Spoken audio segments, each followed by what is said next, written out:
What's the coon getting all aerated about? Me? No need to get all aerated, is there, John? Yeah, well, you can't blame him, can you? I mean, just so rude. I'm not rude, mate, not rude. Not rude? No. Going off about the coloured people. And the man standing there? Well, I've heard you going on about them. Not in front of them, you haven't. Yeah, but I mean, look, give us me drink over here, darling. Look, in a political discussion, see, in your polemicals, you are entitled to raise your salient facts, don't you, Greg?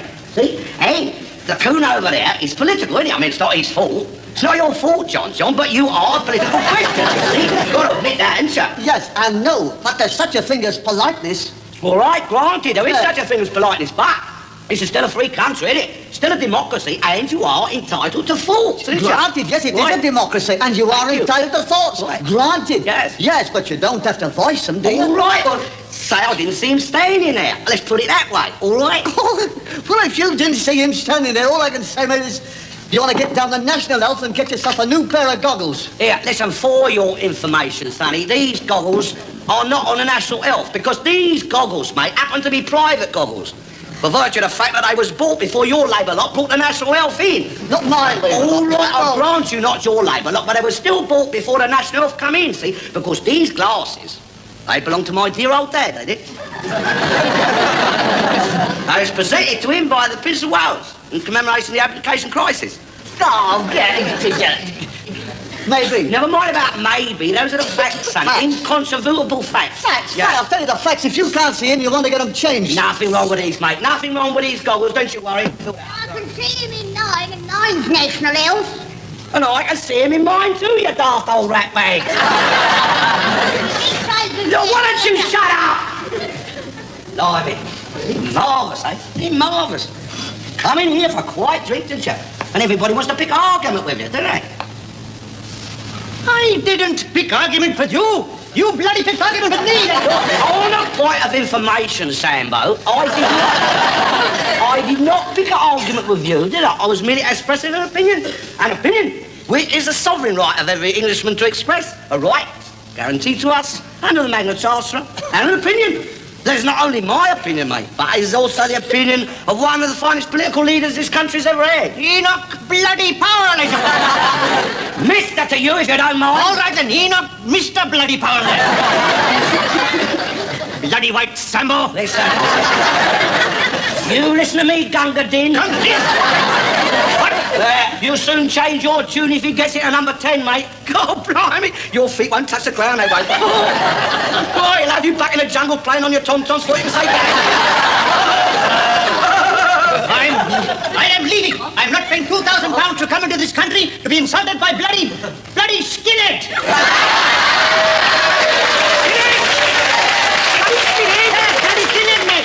You put the foot in. Come on, You're talking middle. Come on, lads, it's election day.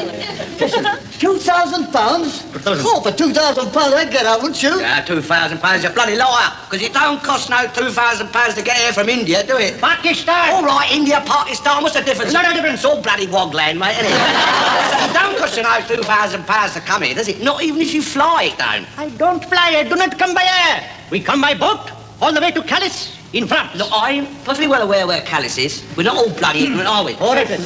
Listen, so, I'm getting to Calais in France, and I have to contact English Fred. And I give him £600 to row me across the channel to Sandwich Bay in Kent. When I get there, I say to him, OK, sailor, how do I get to London? And he says, give me another £30. So I give him another £30. And he said, right, I want you to walk up that road and make this sign. And I say, how will I know which is my transport? And he said, when one stops, that's it. Oh, blimey. He had you over there, me old coon, didn't he, eh? God, he must have seen you coming, all right. Well, you've been better off coming by here. It'd have been cheaper by air, wouldn't it? Well, no cheaper by air. My cousin, Patrick O'Grady, comes from Nairobi. Just a minute, just a minute. Your cousin, Patrick O'Grady? Yes, I'm Irish. Irish? Yes. I am a red-faced Mick Bigora, be Jesus. Look, Mother McCree, blue eyes. Look, I've seen everything now, haven't I? Bloody chocolate-coloured mix. Marvellous. Let me finish, please. And see, it's cheaper by air because he's flying from Nairobi to London. But when he gets to London, they will not let him land because he has not got a permit. See? So, he has to pay £600 to foreman cleaner for overall and broom, so that he can sweep his way out of the airport and up the M4 to London. And 3 wives still in left luggage. See? They're all getting in without bloody permits now. Yeah, but it isn't allowed. No, but it will be when we join the common market, will it? Hey? I mean, we'll be surrounded by bloody foreigners then. I mean, it's bad enough now, isn't it? Having his lot over here. Old Packy Paddy's mob. I mean, soon we're going to have all your Krauts, all your bloody Froggies, and your Squareheads, and your Espagnolis. I mean, there'll be swarms of them over there, isn't it? And we've already had to change our money to suit them, haven't we? See, look, I'll tell you. See, it used to be 10 bob, didn't it? Yes. Well, now it's 50 pence, isn't it? I mean, they've halved it overnight. See, and that's just a thin end of the wedge. I mean, you get all them continentals over here. So, I mean, Europe, there's millions of them, you know. Europe is full of them, or continentals. See, when you get all that bloody lot over here, I mean, we're only a little island, aren't we? Well, they're going to bloody well sink us, they are. England's already sunk, mate. 3-2 after extra time. You mind your business, Sambo. Listen to me now, then. I am British subject and I have the right to vote. Vote? I vote today. Cross I go. And I vote for Liberal, Jeremy Thorne, because he can't get in, so I'm safe.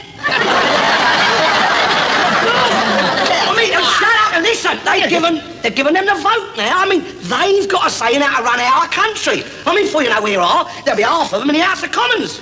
You know what we'll finish up with, won't you? Bloody black Prime Minister, that's what. I'll never come to that. I'll shift Harold will see to that, mate. Oh, why? Why? Well, I'll tell you why. Because if he thinks he's getting a lot of coloured votes, he'll black up for it. Oh, yeah. You know coloured labour works. I'll tell you what. I've taken you up on the coloured market now, the common market, right? Right, common market. You mentioned it a few minutes ago. I did indeed. Right, it's the only way to run Europe in this modern day. What are you bloody talking about? Oi, fill that up, will you? Listen, the only way to run Europe, mate, is the way Europe was run years ago, innit? With a bloody great navy and a good dose of cold steel. That soon quiet them down, wouldn't it? Yeah, bloody potty. Who's potty? Your potty. How can war solve any problem? What about the last war then, Sambo, eh? What about it? That solved a few problems, didn't it? How? You shut up, you might bloody learn something. I'll tell you how, because you let the Krauts know who was the master, didn't it? Now, listen, I'm a non-violent pacifist. You're a bloody coward, more All like. right, I'm a non-violent pacifist coward. Yeah. Listen, your Krauts, your Squareheads, your Germans, as you Right. call them, they are more prosperous now than we are. You know why? Because they've done better out of losing the war than we did out of winning it. Oh, great, but whose fault is that then? Eh? On point of information. Whose bloody fault's that? Don't look at me. I don't want to bloody look at you, mate. Listen, the idea of a European economic community is to make Britain stronger in the world. Yeah. By joining up with a lot of smelly foreigners? No, by allowing them to join up with us. Listen, your Conservative Party states, and they state without your Conservative Party, mate, that, listen, don't take my word, I'll show you, listen, the Conservative Party states... This is what the Labour mandate says. They will build 10 million houses. Just a moment. For Pakistani. We are not interested. We are not interested in what Labour says, Sonny. We've had enough of their bloody lies for the past fortnight, haven't we? All right, cheeky. What about the bloody Tory line? Do you mind, please? Let's have a little bit of decorum. Through the chair. Speaker's on his feet, innit? Right. After you, Frank. Right, but we must also recognise the obstacles... Look, Do you mind? When the Pakistani... Stop interrupting, Sambo. Carry on, friend. Thank you. Right. There would be short-term disadvantages in Britain going into the European Economic Community, which... Well, that's what I have been saying, innit? Mixing with a lot of bloody foreigners. There's your disadvantage, isn't it? Yeah, but you can't follow European Economic Community on our own, can we, you great elastic-sided stocking? I'm not saying... You bloody great Lancashire hot pot, I'm not saying we can. All I'm saying is we don't want a load of bloody foreigners in the common market, do we? Well, I know you're going to have it then. Well, there's, Pakistan? Oh, thank you. Well, thank you. Got most of them over here already, haven't we? No, I mean, there's Australia, isn't there? I mean, they've only got a few coons over there and all little ones over there. Your aboriginals, they're all right. Then you've got Canada. Yes, but they're not in Europe. I never said they was, did I? Look, you didn't say they wasn't, did you? But they're not in Europe. I know. Look, Australia and Canada are too far away to be in Europe.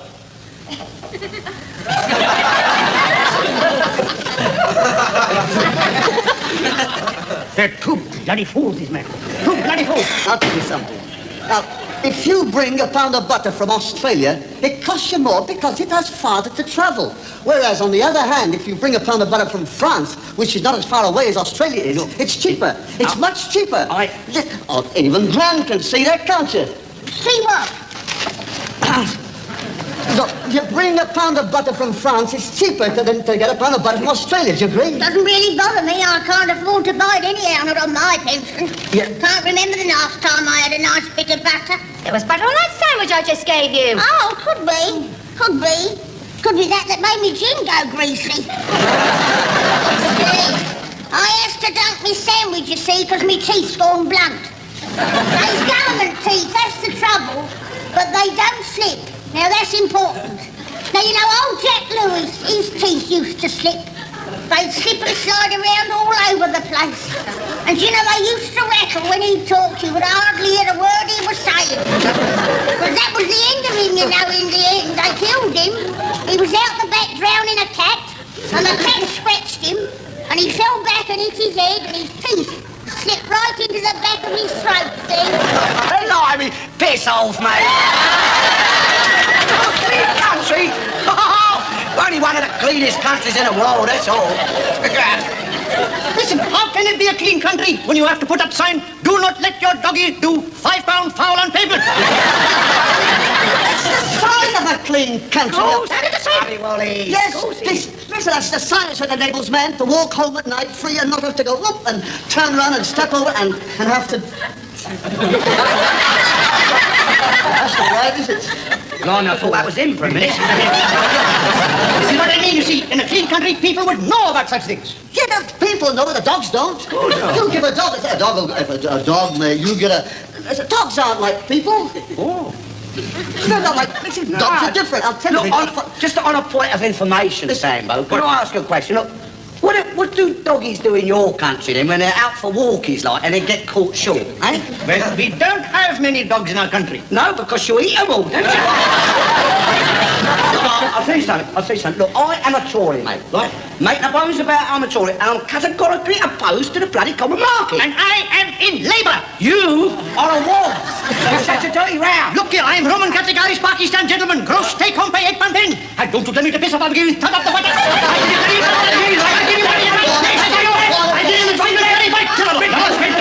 I tell you right up the butter. Listen, good heavens. Listen, Gran, what were you having, a gin? Oh, yes. You only give me a small one last time, Well, dear. give a large one and one for the ones you didn't have last time, okay? Can you lend me a pound, please?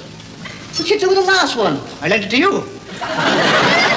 You should look after your money, old fruit. All right, put it on the slate, Lorna. Oh, Good. Paddies. Right, you are a Tory. Correct. I am a Tory and proud of it. Yeah, well, I am a Tory, too. You're a Tory, too? Yeah, so my dad before me. Oh, never mind. My dad was a Tory and all, and he knew a bit about politics, my dad did. Well... Not like some of this bloody rubbish round here, what votes Labour. See, my dad... My dad? Look, my dad was Irish Labour. Irish Labour. Will you listen a minute about my dad? Look, my dad... Your dad voted Tory, yes. Yes. Well, so did my dad. My too. dad. You've told My dad. My dad. My dad was out of work for a long time. A long time. And you know what he did? My dad borrowed a pair of boots and he walked 8 miles over the moors to vote Tory. Well, my dad would have done that. Don't you worry. Your dad's a bloody fool, and so is his dad. So a bit of respect towards my dad, Sambo. My dad was British, and he was entitled to vote for who he wanted to bloody well vote for. Well, my daddy was British too. Yeah? Irish-British, mate. Yeah? Irish-British. Well, so he might have been. But he wasn't too particular about who he kicked with, was he? My dad was very fussy who he kippered with. Yeah? Bloody would look like it from where I'm standing, mate. Listen to me, I tell you that my daddy never sleep with very give-it-one lady in the cages, Grand Road, Bombay. Never mind politics. Listen. What?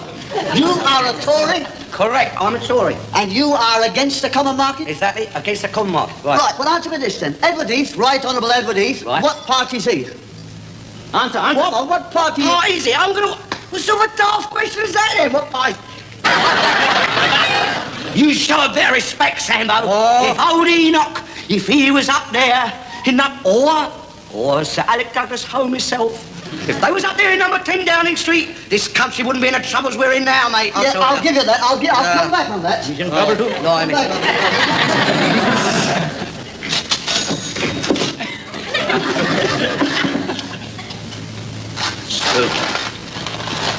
When I think what that man has done for this country, or bring it on.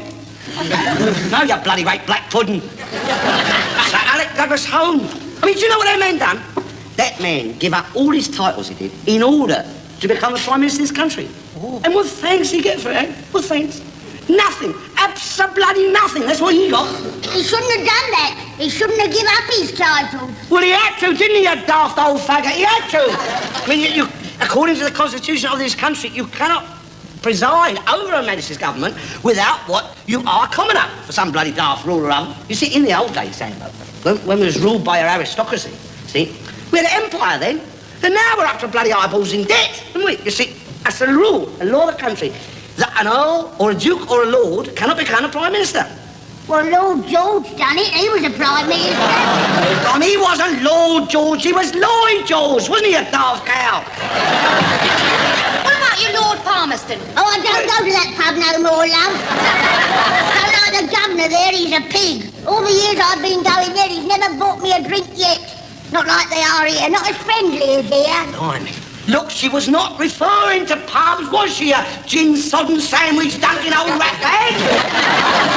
She was referring to actual Lord bloody Palmerston. Well, that's what I'm talking about, you Lord Palmerston, the pub on the corner, run by Wally Higgins. God, Rod, it was named after him. No, it wasn't, not after Wally. Lord Palmerston, it was named after him. That's right, that's what it's called. Oh, shut up, will you? Shut up. God, truth.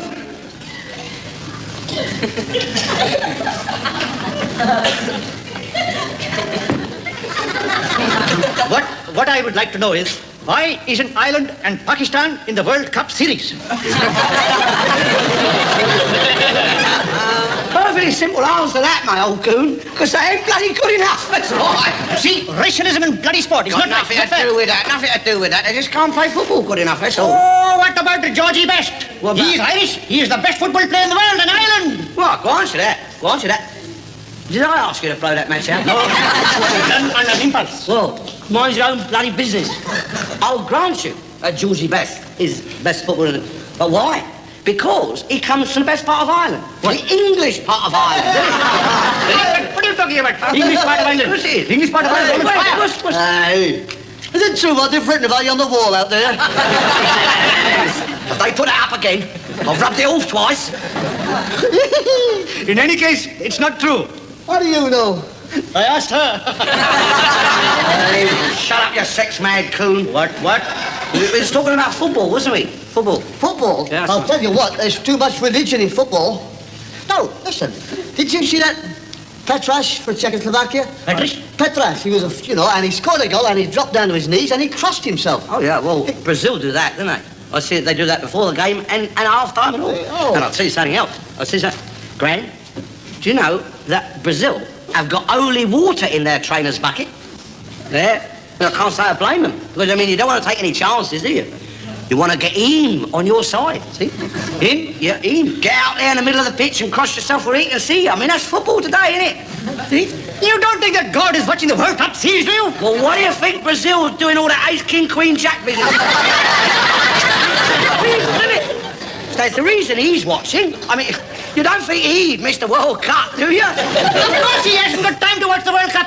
He's too busy watching evil men do terrible things. Oh, God, blimey, give him a day off, mate. Give him a day off. Very clever, these Brazilians. Oh, Brazil, very clever. Make very good nuts. Yeah, I'll tell you something. Someone else who's been bloody clever. Oh, Mr. Wilson. He's been bloody clever. He's not out there. He's on the panel of experts with Ian St. John. I am not talking about Wilson, your footballer. I am talking about Wilson, your bloody Prime Minister. Oh, him. Your darling bloody Harold Wilson. Pudding legs. Yeah. I'll tell you why he's been so clever. He pulled a crafty one, he has. What? Calling a general election during a World Cup? Political chicanery, that is, isn't it? Because he knows that all the England supporters out there are all Tories, isn't it? Nonsense. How'd you make that up, then? Well, it stands to reason, my dear. It stands to reason if you think about it. Because your Labour rubbish couldn't afford to go out there, could they?